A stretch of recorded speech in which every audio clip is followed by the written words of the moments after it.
اهلا بيكم. حاجات محدش هيقولها لك عن التجاره الالكترونيه.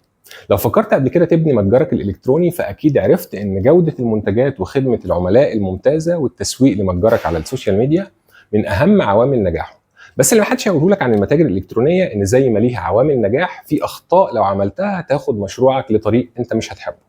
في الفيديو ده هقول لك على اخطاء تاخد بالك منها علشان تزود فرص نجاحك. اول حاجه اوعى تبدا من غير ميزانيه مناسبه.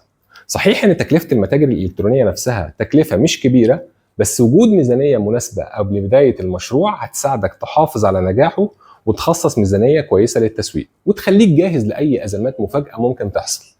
تاني غلطه هي تصميم المتجر بشكل عشوائي ومش بروفيشنال، ودي غلطه كبيره جدا ممكن توقعك لان التصميم الجذاب للمتجر وسرعه تحميله ومواصفاته التقنيه بتفرق جدا في زياده ثقه عملائك وبتضمن لهم تجربه مستخدم مثاليه، وبالتالي هتفضل انت افضل اختيار ليهم في كل مره.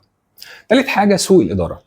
قبل بدايه مشروعك اونلاين لازم تكون عارف ازاي تستغل كل الموارد المتاحه بافضل طريقه علشان توصل لاعلى ربح باقل خسائر.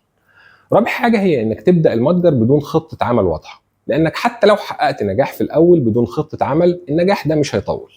ودي الغلطه اللي وقع فيها متجر اسمه ويب فان الامريكي لما بدا سنه 1997 ببيع المنتجات بالتجزئه وتوصيلها للمستهلكين لحد باب البيت.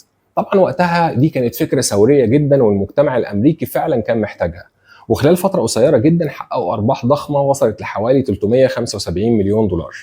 الغلطة بقى يا صديقي جت لما إدارة الشركة استعجلت وحبت توسع نشاطها بدون دراسة أو تخطيط، وخصصوا ميزانية عملاقة جدا لبناء بنية تحتية وتقنية أكبر وأقوى وطبعا مكلفة أكتر.